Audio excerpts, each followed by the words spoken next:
Welcome to the Explorers. I am Team Lead Investigator Tyler Snyder. Ever since I was a boy, I have been fascinated with the paranormal, the unexplained. We take a variety of cases from cemeteries, haunted attractions, businesses, and house investigations.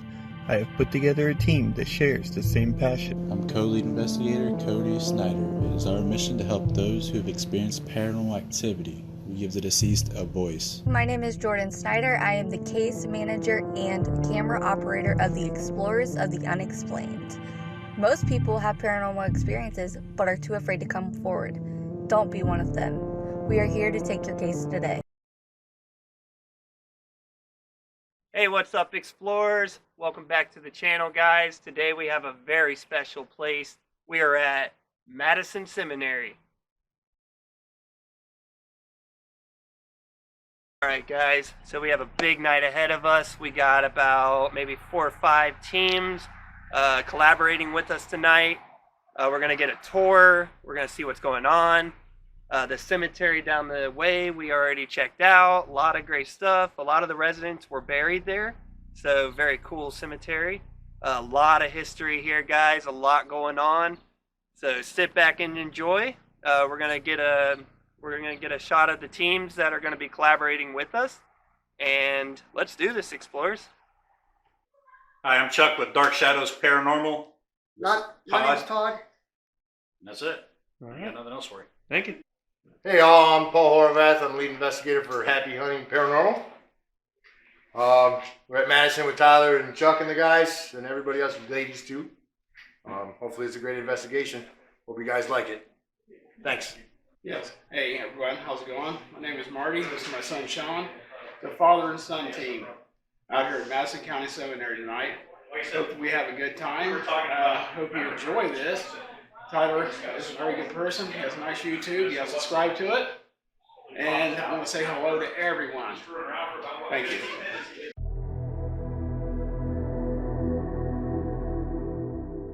Boys, they would come here between the ages of 15 to 18 and they would get their higher education here. So they didn't have to go on to a college.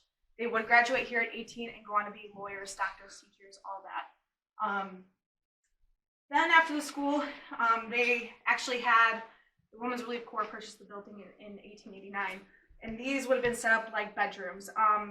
This is what we're trying to recreate now for that time is bedrooms back then. But what you see in these rooms, there probably would have been way more in there, because they actually would keep like 2 to 3 women to a room, maybe an entire family to a room. So these rooms were crowded. So our most famous woman of that time is a woman by the name of Elizabeth Stiles. She actually was born and raised in Ashtabula, if you guys are aware of the area. If you're not, it's about like a half hour down the road. By the time she was 5 years old, she knew how to shoot from her dad. By the time she was a teenager, she actually learned nursing and seamstress skills from her mother. Then she moved to Chicago, where she met her husband, Jacob Stiles, and they moved down to the Kansas-Missouri border during the war. Back then, it was very hostile territory. You were either Union or you Confederate. They were very strong supporters of the Union. They went down there, and she worked down there as a school teacher. The Quintrell gang, which is actually associated with Jesse James, he was not there for this incident, but some of his gang members were. They actually saw her hang the Union flag on the school flagpole. So they stopped her and said, "If we ever see you hang this flag again, we're going to kill you." Well, her, excuse my French, the badass that she was, she went out that next day, she hung that flag again. The gang saw her, followed her back to her house, saw where she lived. They then jumped a Union gang for their uniforms, showed back up at her house that night. Her and her husband answered the door. They asked, "Well, what are your politics?" Well, seeing the Union soldiers in the Union attire, they went ahead and said Union. They actually shot him right in the face. When he was on the ground, they actually put the muzzle of the gun in his mouth and blew his head off right in front of her. They then stormed into the house to go after her. The leader stopped him and said, "No, don't shoot her. She's too free to shoot." Well, they would actually regret that. She was actually able to get away. She then joined the Army as an Army nurse. And when they were actually bringing in injured Confederates, she was actually getting information from them. She would actually show up to bars and talk to the boozy Confederates and were able to actually get information out of them. So actually, Abraham Lincoln himself caught wind of what she was doing, and he asked her to be a spy for him. And she did. She went on to travel to 17 different states with her and her adopted daughter, Clara. They would pose as a grandmother and a granddaughter, and they would go to these camps and say that they were looking for her Confederate father who might have been lost during the war. And that's how they got into these camps. They were so good at their job that they got caught one time, and she actually convinced them that they were working for them. They turned around, gave her a brand new horse, ammunition, food, supplies, sent her on her way. She returned around, gave it right back to the Union. After she retired from the war, she actually moved up to Geneva, which is about 20 minutes down the road where her brother lived. She lived with him for a little while, and then she retired here, and she lived the last 4 years of her life here. And she is buried at the cemetery down the road that you guys visited. She is buried over there with 92 other women that were from this building that also died here. Along with those 92 women, between both buildings, I would say we have around 200 documented deaths, but that's just documented. There was probably some that went undocumented that we do not have record of. But paranormal on this floor, do not underestimate this side. I know it's small, and once you get over there, there's a lot more creepy stuff I'm going to talk about over there, but do not underestimate this side. This side, I would say, gives the asylum a run for its money some nights. Over here, we do see a 7-foot-tall shadow man. He is actually seen throughout the building, but a lot of reports are on this side. We actually had 2 volunteers. We were doing a public hunt. We had 2 volunteers in here with a group, and they were sitting up against this wall right here. And our volunteer, Shelly, was actually looking into this room. And there's an armoire in here, and she was looking at it, and she's like, okay, this thing is hard, that there's no way that armoire is that big. So she kept looking. Finally, the other volunteer was wondering what she was looking at. She happened to look over, and at the same time, he actually took a step towards them and just disappeared. We don't know who he is. We do not have a name for him. A lot of people also see him walking in between rooms. So keep an eye out for him. You might see him. Yes. Like he could take up like an entire doorway. He's just so tall. How tall are you? 6'1"? Oh, then yeah, he probably came from the doorway. No. My door's 80 inches. Yeah, he's he's got bigger a than taller that. than that. A lot of the furniture on this floor, well, in this building, is not really sittable. I would say if you guys want to sit down and actually do like some EVP work or something like that, I would say this room right here, all the furniture in there is sittable. Also, that first doorway on the left down there, there's a dining room table in there. That is also sittable for you guys to chill out in. We also get reports of shadow figures on this floor, footsteps, disembodied voices. It almost sometimes sounds like 2 women are gossiping amongst themselves. And then when you try to go looking for it, it stops, almost like you interrupted them. Women singing. Can you think of, where'd that go? Oh, can you think of anything else for this floor? Flashlight light in these 2 rooms right here. Oh yeah, the flashlights. I particularly really like this room in here. This is a very active room. And like I said, also that dining room down there. But this whole floor is just very active. I'm actually going to skip over the next floor only because we like to refer to that as the dead zone. No pun intended. It's just when we're investigating down there, we don't really get a whole lot. It's more of a once in a blue moon type of thing. You guys are free to investigate down there if you want. We're not really getting a whole lot. I wouldn't spend a whole lot of time there.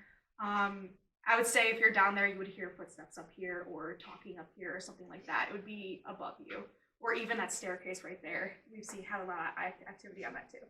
But if you guys want to take a quick look around if you want, or we'll move on. It's completely up to you guys. But that sheet's over. A throw over top. Yes. Yeah, I learned that the first time I came. I sat down in bed and fell right to the floor. I was like, don't do that again. I noticed the mirrors are covered too because they feel right. Sorry. Oh, you're fine.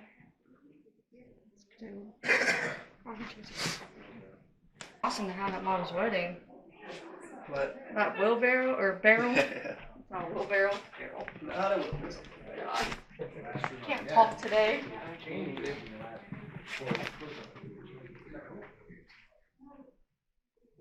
Jesus.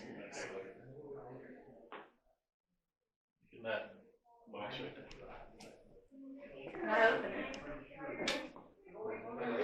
Oh crap! All right. It was standing partially open. I'm like, see, it's like, that looks like hair. What the hell is this? Oh, that's wicked.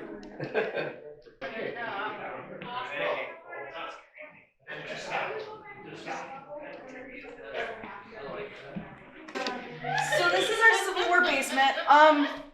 Between both sides, this building is over 170 years old. It's been so many different things. It's changed hands so many times, which is really cool about the building. It's very unique. So you kind of have layers of hauntings here. The big part of its history was the Madison home. It actually operated on the other side of the building, the bigger part. It was pretty much a nursing home for women who were senile or had dementia. They would go and they would live there. Around the 1950s, they brought in a program here called Opportunity Village. They would actually bring in women prisoners from Marysville Prison, still operating today in Southern Ohio. It is actually an extension of Ohio State Reformatory. They would actually bring women here, up to about 13 at a time, and they would live down here. And during the day, they would work on the Madison home side. They would learn cooking, cleaning, laundry, stuff like that. So when they got out and got paroled, they were able to become productive members of society.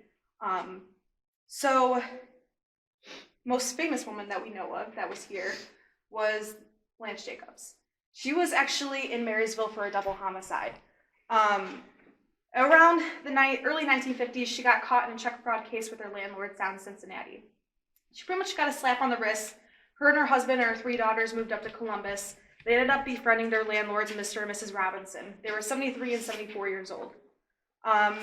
Became really good friends with them. They actually found out that she was, again, writing bad checks on their account. She was up to $1,500 at that point, which back then, that was a lot of money. So they called her on the phone, said that they're going to have to prosecute. They saw that she had a record of check fraud before, so they were going to have to prosecute. Something clicked in her head. She went next door that night, got into a heated argument with Mrs. Robinson in the basement. They had 2 kitchens. They had one upstairs and one downstairs, and Mrs. Robinson was in the basement baking pies. Went down there, started talking to her. It got heated. Blanche takes a rolling pin, hits the woman over the head with it. The husband hears the commotion from upstairs. He comes down the stairs. Blanche actually runs past him, goes upstairs to the kitchen, and grabs a kitchen knife. Comes back down the stairs and actually not stabs, but slices Mr. Robinson to death on the stairs. She then turns around, sees Mrs. Robinson heading toward the back door. She then runs over, jumps on her, drags her back in. She then slices her to death. It then becomes premeditated murder because then she takes both bodies upstairs to the upstairs bathtub. She then cleans the whole house with bleach, and then for 3 days went home to her husband and daughters and said, oh, the Robinsons went on vacation. They went to visit family. A lot of the neighbors started getting suspicious after the 2 days because they were the couple that didn't really go anywhere. If they went out, they went grocery shopping, they went to church, stuff like that. They didn't leave for long periods of time. So after 3 days, she couldn't take it anymore. She told her husband, I killed the Robinsons. He goes, no, you didn't. She had to physically take him to the bodies and say, I did this. She then got turned into the police. She tried to claim insanity. She tried to get into Lima Hospital at the time, which is out in Western Ohio. Couldn't get in. They actually found out that no, she's just cold-hearted. She then got back-to-back life sentences at Marysville, but within 4 months, she was in our program here. We actually dug a little bit deeper into that because we're like, well, how'd she get here so fast? Well, one of the main keys with this building is it has always been military ran. Everything has been military ran. So her husband was actually a major in the Air Force. So we're like, maybe he had some kind of pull to try to get her here quicker. But while she was here, she was actually doing so good. She actually worked her way up to taking care of the caretaker's children because at the time, the caretakers of the Madison home actually lived in the building with them and their families. So the superintendent at the time, his name was Delbert Nixon. He had a son and a daughter, Mark and Judy, and she basically became their second mother or their nanny. We actually had them out 2 summers ago. They're probably in their 70s or 80s now, but they came out, they took us through the building, was telling us all that they remember. We kept talking about Blanche, how she was such an amazing woman. She would get us off the bus, she would help us with our homework, make us pies, play with us. We actually found out that she went to Mark's wedding later in life. So I guess everyone has a bad day once in a while. But down here, I am sorry for the ladies of the night, but down here we have a man who really likes women, and not in a good way, more of a perverted way. We've had women being told us that they've been touched on the butt, their hair has been played with, maybe a breath on the neck, stuff like that.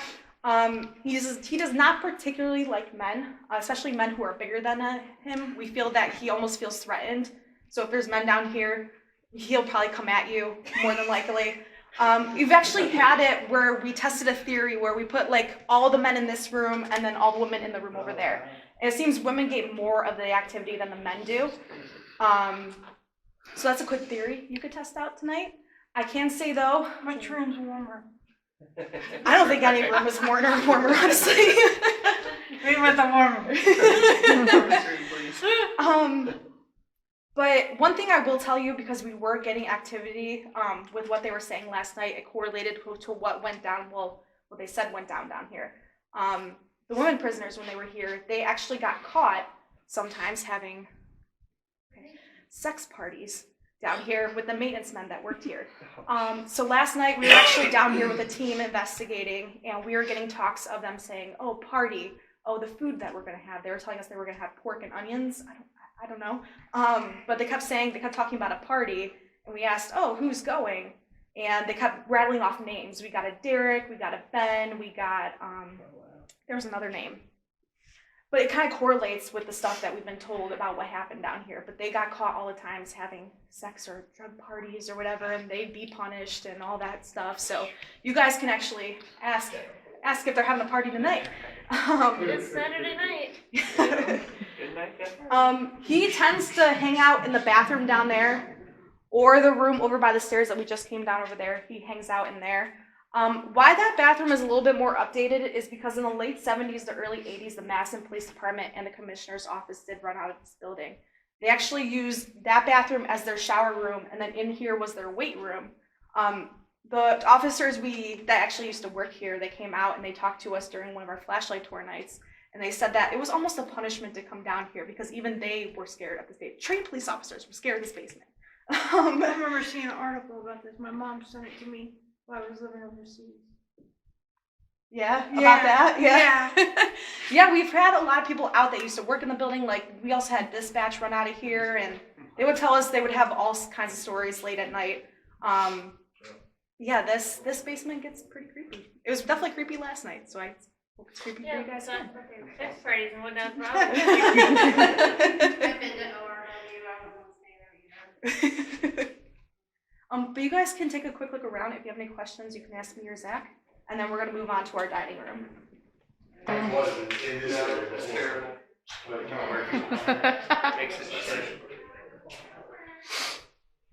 Well, I know where you're going first, Jordan.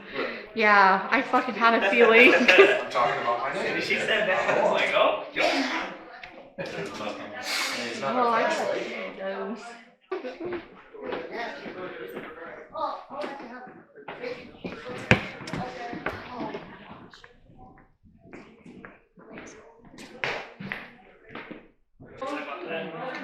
So this is our dining room area for the Madison home.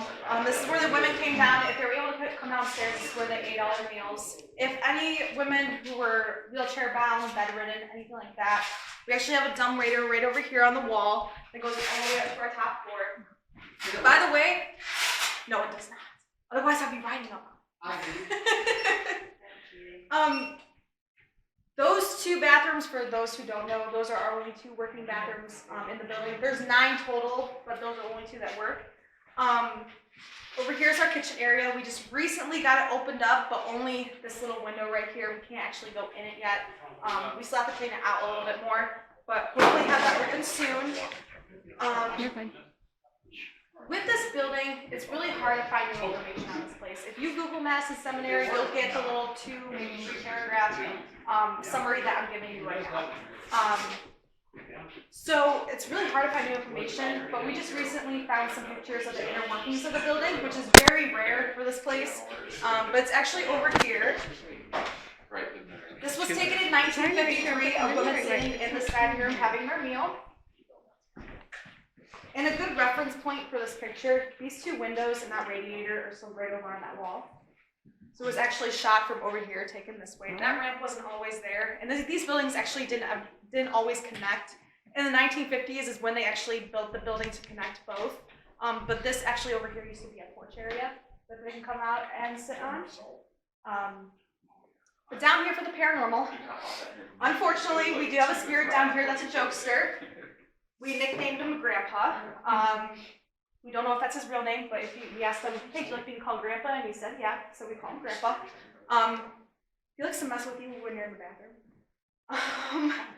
It's not necessarily he'll come in there with you. It's more you'll hear stuff out here when you're in there. So when you're in there, I would say pay attention. He's also known as the Whistler. He's been known to whistle. You'll hear maybe footsteps on this ramp, something being tossed at the door, stuff like that. I can say there was one night when we were here, we actually got done with a flashlight event, or it might have been a public hunt we got done with. And it was so freezing outside. It was maybe -10 with the wind chill. These walls had ice on them. It was so cold. So Shelly, one of our volunteers, actually came in here to go to the bathroom. And every time she comes in here, she goes, okay, Grandpa, I'm just going to the bathroom, leave me alone. She goes in there. She didn't even get to sit down yet. And these doors are actually on a slow close. I'll show you. It does not slam whatsoever. She said before she even sat down, she heard the door open and then that slammed. So she actually came running out here. Well, she pulled up her pants. But she actually came running out here. Because she thought it was one of us. Maybe one of us came in from the back porch because we were all out there. Came running out here. There was no one out here. And if we were running, she would have heard us on that ramp. That ramp is not quiet. She came outside. She asked if it was one of us. And we're like, no, we've all been sitting out here. But she, ever since then, she's like, okay, Grandpa, I get it. I didn't say it. I get it. So I would say when you're in there, if you're going to the bathroom, I know it's weird, but pay attention to out here if you hear anything. Just recently, we started catching a shadow figure over in this area. I would say about 80% of the time I've been seeing it's going to be in that corner by the organ back there. Because when we come to unlock the building, we have to walk through this area to unlock the laundry wing, get the bathrooms all set up and stuff. And I would say about 7 times out of 10, if you come down here, it's either on your peripheral or you'll see it. There's something black that stands over there. Don't know who they are. But this area, I know it's very high traffic, this area, especially with the bathroom, but this area is active, very active. You guys can take a look at like the pictures on the walls and stuff if you want, and then we'll get to our laundry wing. A really cool picture is the one over there on the wall. It was taken, I think, in the 1960s. It actually shows a bell tower on the Ohio College side. They actually got struck by lightning and burned down. Fortunately, I wish it was still there. Yeah. Here's this. Oh, that's the whole. Holy no. I heard all about this. See, I don't do holes. Yeah. I don't do a lot of things. Kind of excited. You're full. I've always wanted to find out Remember hearing the story on this one. What's the hole? Is there supposed to be dead bodies in there? There were supposed to be. Oh. They're supposed to be. Supposed to be. I still believe it's there. Right. So as you can see, we have a hole. So with this room, there was always an urban legend attached to it. We were told that back around the turn of the century, when it was transitioning from the school to the Women's Relief Corps, this side started being built. There was a rumor that a teacher went missing. They have record of her checking in, never checking out. Her family had not heard from her since. And at the same time that was going on, they were actually pouring the concrete on this floor. So we've had psychics come through and say, hey, do you know about the woman buried in your floor? There's absolutely no history on the place. We've asked the spirits, hey, is there someone buried in our floor? We always come up, yes. So we had ghost hunters out 2 summers ago. They filmed an episode here. And after all the production and filming was done, Adam told them about the urban legend.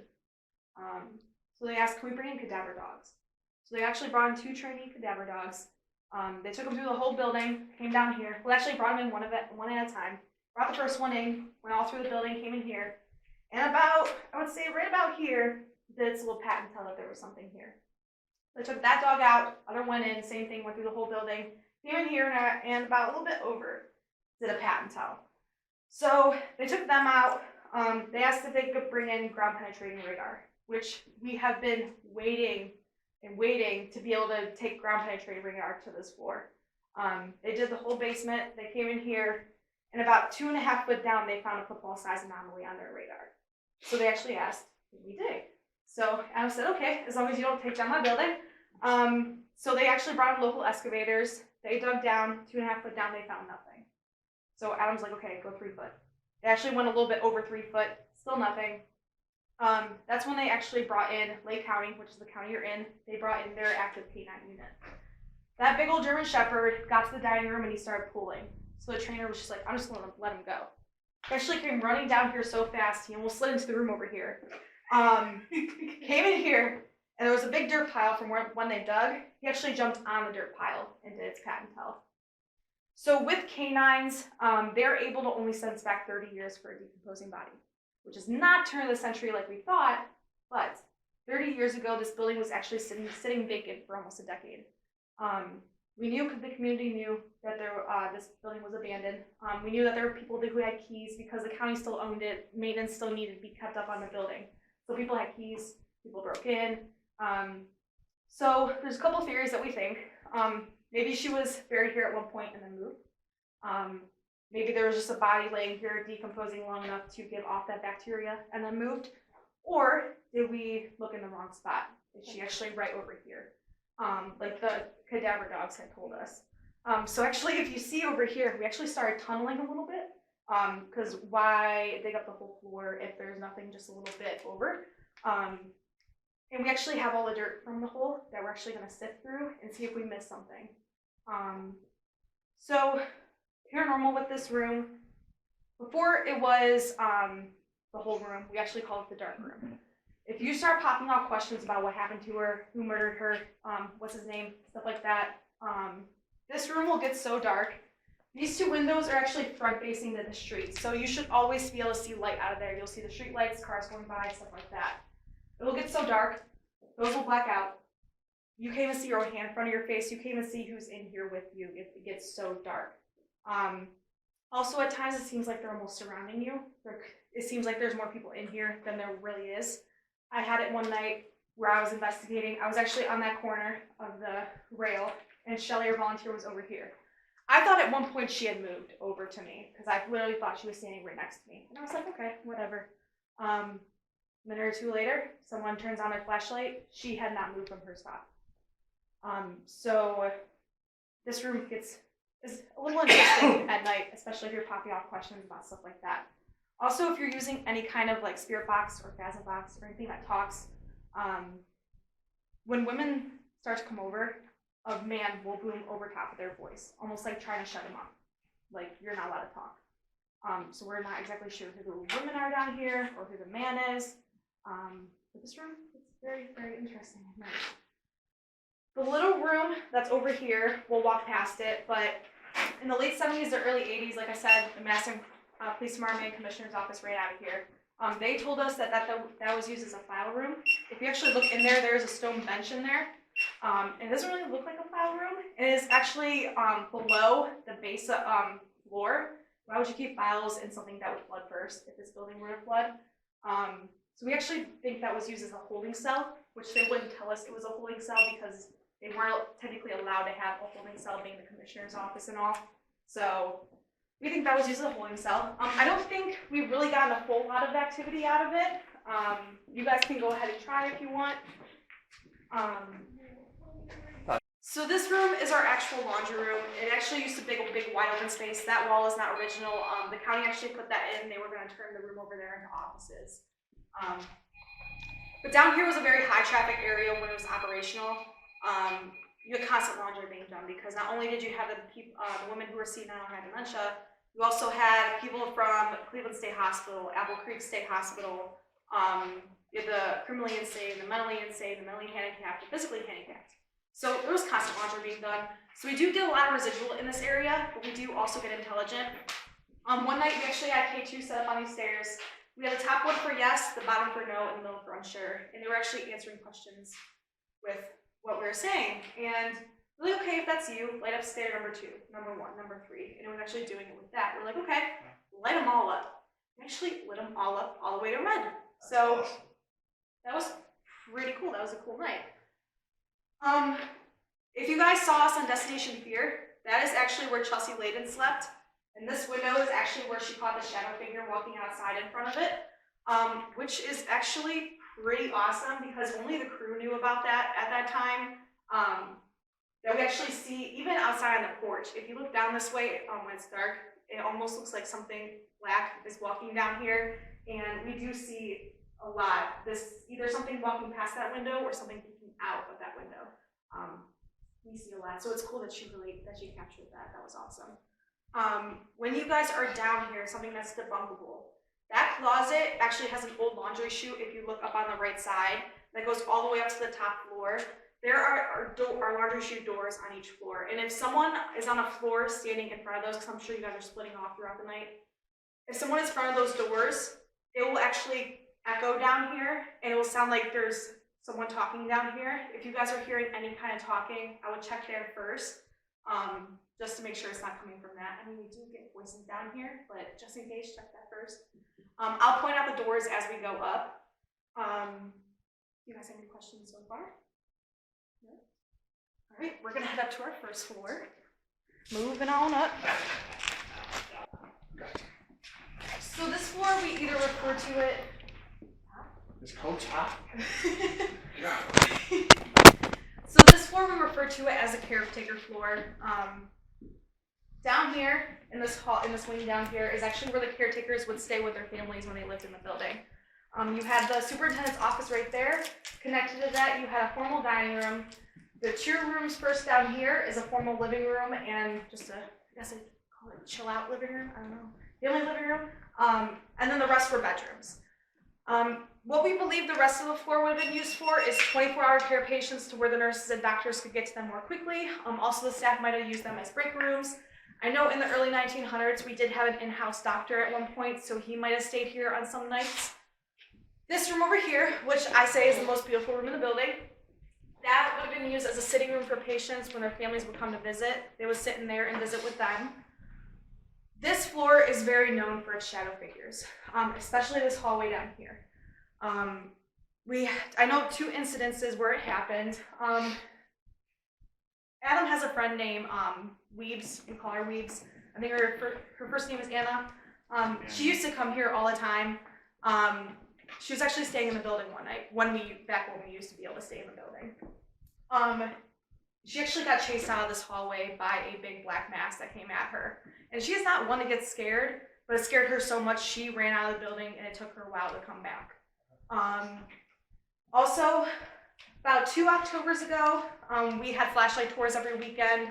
It was a very crazy time. We had a lot of people out. It was a lot of fun.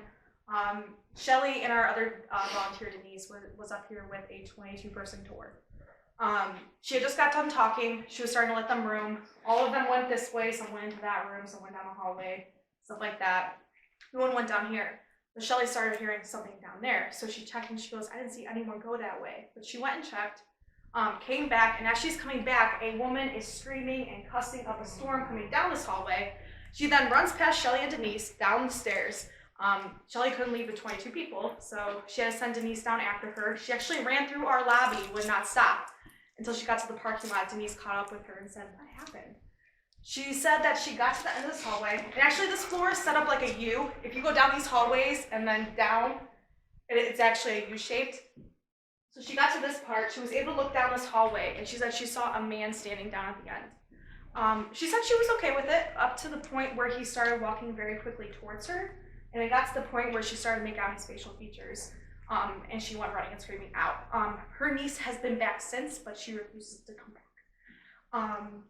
So I'd say shadow figures is a lot with this floor. Also, another fun time I had on this floor, we call it the world's shortest ghost hunt because we were probably in the building for 2 minutes. We had a team leave early. It was maybe like midnight, so we're like, oh, let's go investigate in the building.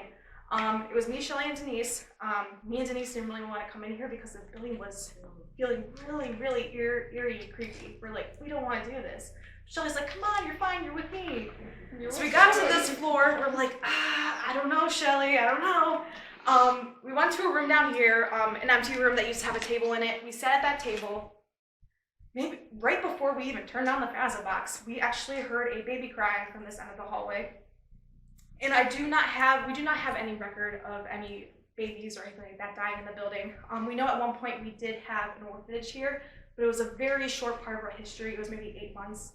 And even then, we don't really have any record of any children dying here. So we don't even know why there was a baby crying from down here. But right after that, we turn on the fans box, and a woman automatically goes, "Please leave." So we're like, "Okay, we're out. I'm done." One thing that is debunkable, if you go down that hallway, take a left, in the last room on the right, there is an auxiliary kitchen down there. There is a old fan that if the winds pick up, it will spin and it will do this ticking noise, kind of like metal on metal. But if the winds really pick up, there is a flap actually on the outside of the building that will bang. And it sounds like pots and pans are being thrown around that room. Paul has experienced that. It does. It does. So if you hear that, check that first. I will tell you one real quick story that we found out recently. I'm going to take you guys this way.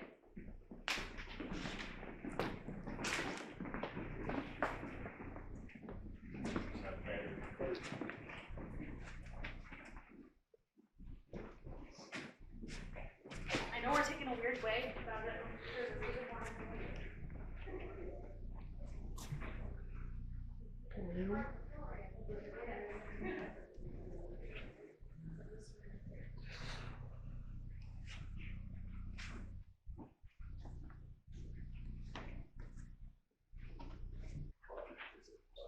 So this story is something very, very new to us. We literally just found this out maybe, well, it's going to be almost a year now since COVID all happened and stuff.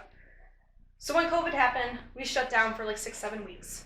During that time, there's really nothing to do. So we started researching the building. We started digging and digging. We got subscriptions to newspapers.com, Ancestry, stuff like that. Me and Shelly were doing a lot of digging.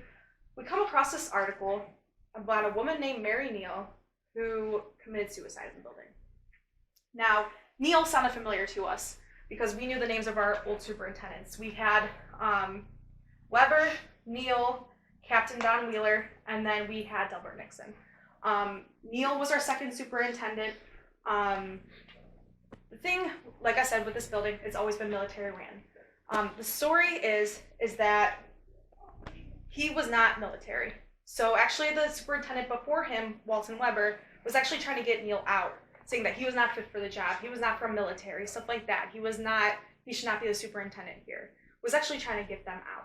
So they got word that they were going to be thrown out. And when you're coming here as a caretaker, you're giving up everything. You're giving up your house, stuff like that. You're coming here, you're moving from wherever you lived. So they gave up everything to be here. And they got word that they were going to be kicked out of here.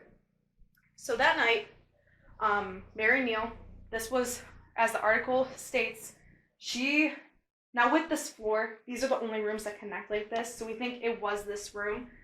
News article states is that she walked from her bedroom through her husband's bedroom, because back then it was not really common for wife and husband to really sleep together.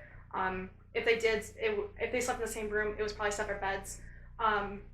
So she walked from her room through her husband's room, went through the living room, and went to go get a drink of water. Came back through his bedroom, kissed him on the head, came in here, wraps a revolver in bed sheets, and shot herself in the chest. Come to find out the next day, they were not getting kicked out. He was actually the superintendent here for another 16 years.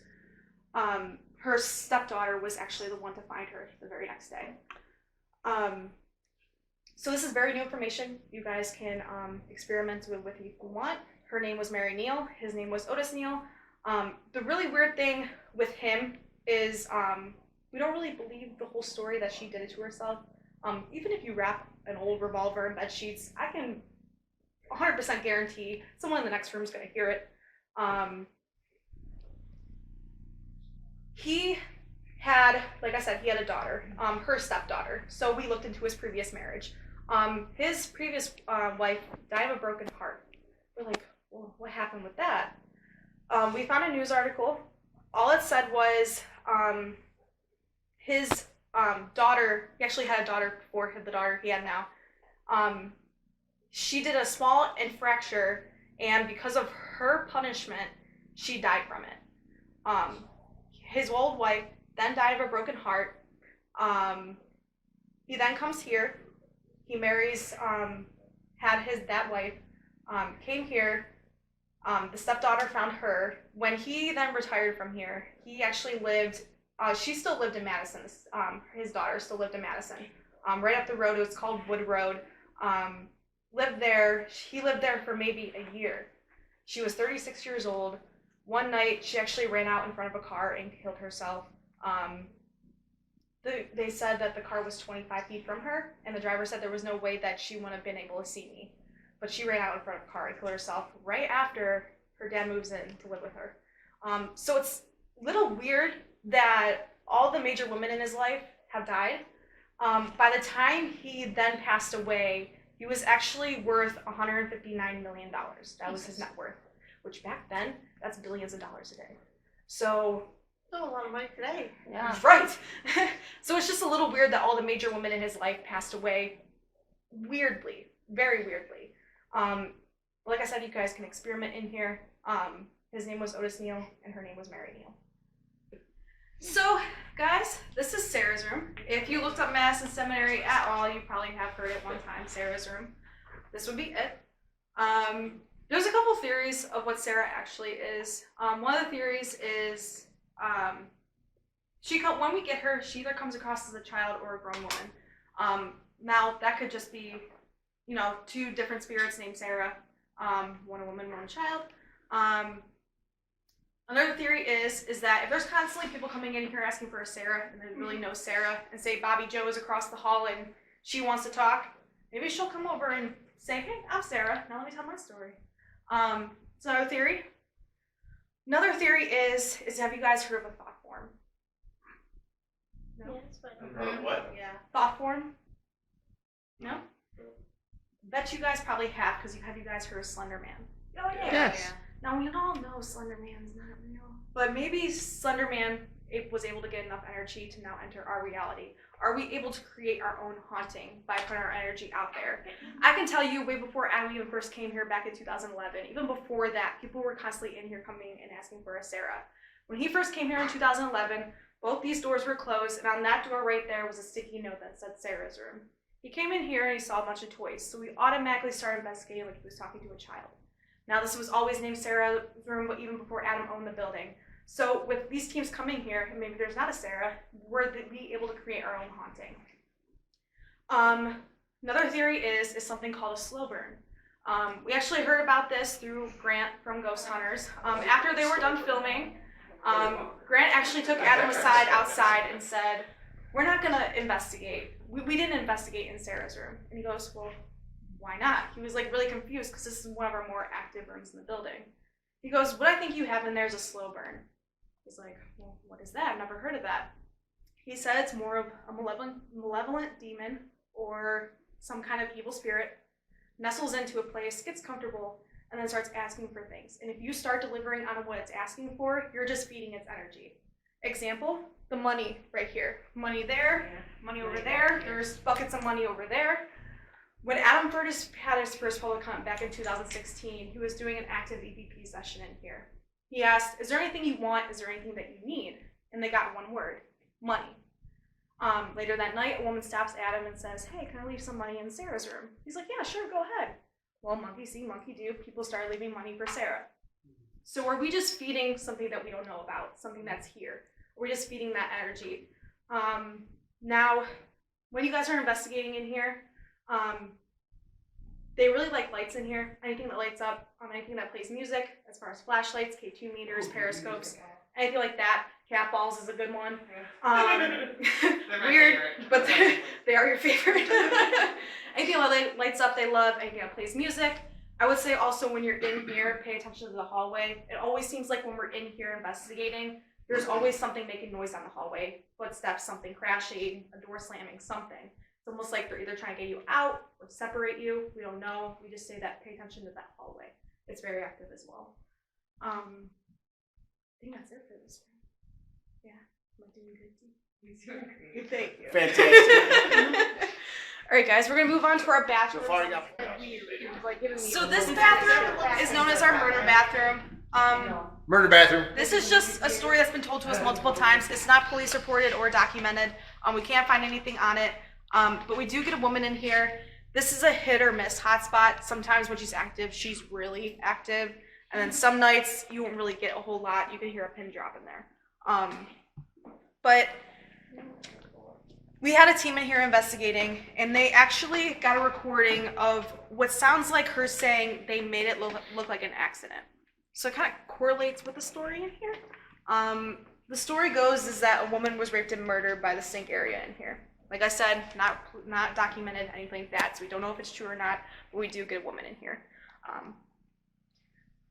Paul, what are you doing? Just looking back here. This is actually a very big bathroom. If you actually go around the corner, there's a bathtub back there. It's huge. If you guys want to lay in it, go right ahead. That's fine. So this is police reported and documented that a man in 1979 did hang himself in one of the stalls in here. Actually, the police that used to work here actually came out and told us about it. This is something that we're experimenting with because we think we have a name. I'm not going to tell you the name, so just in case you get it, you guys can run it by me. Paul does not know the name. I haven't got it yet. But if you guys do get a name in here, you can run it by me, and I'll tell you yes or no. One cool thing about this bathroom, was that a year and a half ago in September? It was September the 13th. It was a full moon. There was a really bad storm outside, so it was kind of like the perfect storm in this building that night. It was very, very active. Adam had a couple of guests down in Sarah's room, and they were investigating, and they decided, okay, we're gonna move on somewhere else. So they came around that corner and gonna head towards the stairs, and as they did, they said this whole floor just lit up because there was a big bolt of lightning outside. They said when it lit up, they actually caught a shadow figure doing this out of the doorway, looking straight down at them. They all saw it, and when it saw that they saw them, it just completely disappeared, just like that. It's really cool that Adam actually had witnesses to that because they actually came back the next public hunt. And after Adam was telling that story, they're like, yeah, we were there. He's like, yes, I don't look like a liar. That is it for this floor. We're gonna head to our last stop, which is the Asylum. All right, guys, so this is our Asylum rec room. This floor is the most active part in the building. This floor very rarely has a slow night. It was a slow night not last night, so I hope it's not a slow night for you guys tonight. But up here is where they kept what they called the insane people. People would drop them off here. We would get them from Cleveland State Hospital, Apple Creek State Hospital. Actually, Apple Creek only closed down in like 2005, 2006. And we know that they were sent to us here. This is the floor they would have been kept on. Down there is our patient hallway. That's where they would have kept the patients, and then they would have came out here during the daytime for their quote-unquote rec time. We think they probably would have came out here and did some board games, checkers, listen to music, stuff like that. But these patients probably were so drugged up that they were not able to comprehend anything, not able to make full sentences. Some probably were not able to keep their own words up. So paranormal with this floor, anything you could think of under the sun probably has happened up here. As far as shadow figures, footsteps, light anomalies, disembodied voices, screams, unfortunately crawlers. I saw my first shadow figure in that corner right over there. Also, poltergeist activity. This stall, we were live on that camera on Paranormal Warehouse one day, which is like a Facebook page. They take codes from cameras from different haunted buildings and they'll stream it live on Facebook so people can tune in and watch and see if anything happens when no one's in the building. Yeah, I've seen that before. Yes, it's very cool. It is cool. We were on there for a little bit. We were streaming live up here one day. This baby's skull sat on this wheelchair for 9 days. I know because I was with her here. She's a very heavy baby doll. She has a flat bottom and she also has a battery pack, so it takes a lot to get her to fall off. But at 11 o'clock in the morning, she actually goes flying forward off the wheelchair. We actually didn't know about it until one of the viewers messaged in and said, hey, did you see what happened in the asylum? They sent over the clip, and I actually have the clip on my phone. If you guys want to see it outside, just say, hey, I want to see the doll video. I'll show it to you. I'll show you. It actually takes a lot to get her to fall off. And there is no windows open up here. We do get a little bit of a draft, but not anything crazy. And we even tried coming up here debunking it. You can stomp around her, you can try all kinds of things. She will not fall. It's almost like someone just smacked the back of her head and she just fell. So like I said, if you guys want to see that, I will show you. Over here if you guys run any kind of spirit box or phasma box or anything that talks, they really like a song up here. It's called Turkey in the Straw, and sometimes they'll ask for it. They'll actually say gobble gobble. If you guys hear that, you'll know what it is. It's a song from 1940s. You guys can go ahead and play that for them. They really like that. Awesome. Yes. Over here, we're going to go over here. It's our patient hallway. Turkey in the Straw. So back then, doctors were not paid based on how well they treated their patients. They got paid based on how many they have. So these rooms are very, very awkward, but they would shove 6, 7, 8 people to a room just to get as many in here as they could. You didn't see her? Huh? You didn't see her in the game? Barely. We couldn't there. So this room right here, this is what we call our doctor's room or our surgeon's room. None of the stuff that you see in here is original to the building. It's all been donated, including that table in there. But it seems that ever since we put this stuff in here, we started talking to a not so nice doctor, or he does not like to be called a doctor. Sometimes he'll come over and say, no, surgeon. He's very arrogant. He likes to talk down to women, which I get it if you consider the haunting. Back then, when he was alive, women didn't really have a whole lot of rights. So we were second to men back then.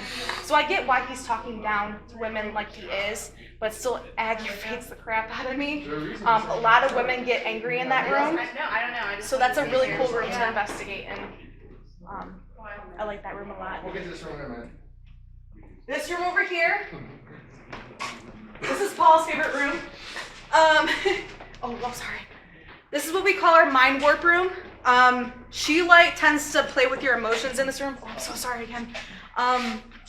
Anything from feeling anxious to nauseous to dizzy, angry, sad, stuff like that. She will make you feel any type of way. We think it's because she's trying to make you feel how she was when she was here. Paul, if you want to go ahead with your story. Oh, I'm sure. You guys want to take a look here real quick? Actually, I need to be right with that.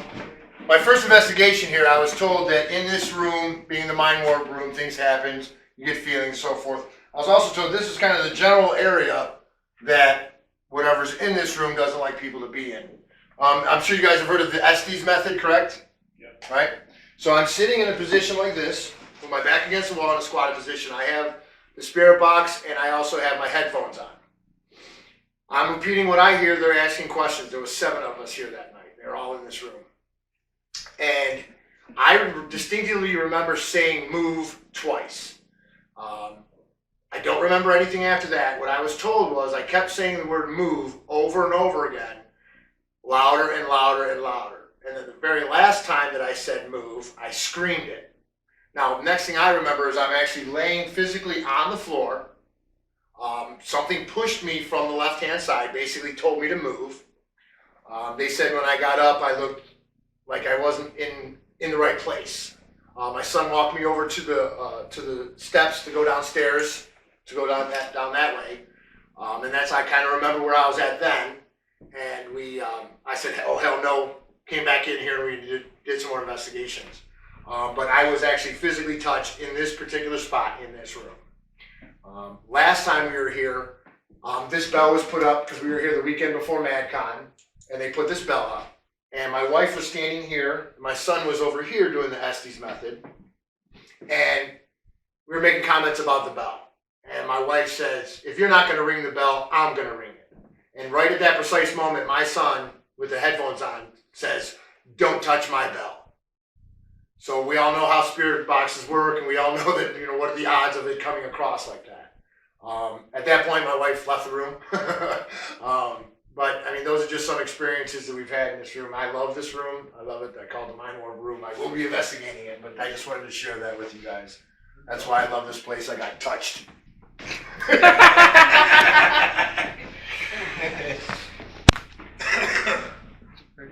You gonna show us on one of the dolls where it touched you? Later. We don't have that doll here. I thought about making the joke and then I decided not to. And now I regret it. No, we're all good, man. You can make that joke. I'm cool with it. That's fine. That's the people you can make that joke with. Show me on the doll. So this room we refer to either the throat punch room or some say Just evil throat room. punch Throat room. punch. Yes. We just think this is a guy that had enough happen to him in his life that if you come up here being disrespectful to him or any over here, he will come back at you. He's done everything from throw punch to slap to scratch to bite to hiss to growl. I was out of this room with my own ears, but I have been here for almost 3 years now, and I've never had a problem with this guy because I always show him respect up here. No, she said both. This room over here, this is John's room. He's a very timid soul. We like to say that if you want to get something out of him, get some activity going, we like to say that if you go in there, just knock and say, hey John, we're coming in to talk. You seem to get more of a response than kind of just barging in. He kind of just shuts down. You don't really get a whole lot. Oh no, he's fine. And he is known to shut his door. So if you guys come back up here later and the door shut, usually means he's not in the mood to talk or just leave him alone. But you guys can still go in there. Down here, this is what we call our peepers or our twins. We don't know if they're twins. We just call them the twins because sometimes they do it simultaneously. When we investigate up here, we like to congregate around this area because then you have eyes everywhere. You have your main rooms, you have the rec room, and you can see down this hallway as well. Sometimes when you look down here, you will see the peepers. They're about child height size, and they like to peek out of the doorways down there and then peek back. They're kind of curious. They just want to see what you're doing up here. So that's really cool to see up here as well. One thing you can try over here as far as music as well. So that room likes the old time music, like I said, Turkey in the Straw. Over here actually likes Eminem. Weirdly? Given the name you gave that room, I'm not surprised. What do you mean? Throw punch, it sounds like something you throw into a song or something. Oh yeah, that's true. I think maybe it's the vibrations from the songs or like the fast repetitive beating, I don't know, but they just really like Eminem, I don't know. So you can try that if you guys want. Alright guys, the building is yours for the night. If you have any questions, you can ask me. If you guys want to know how to get down and you don't know how, you can follow me. How's the sound?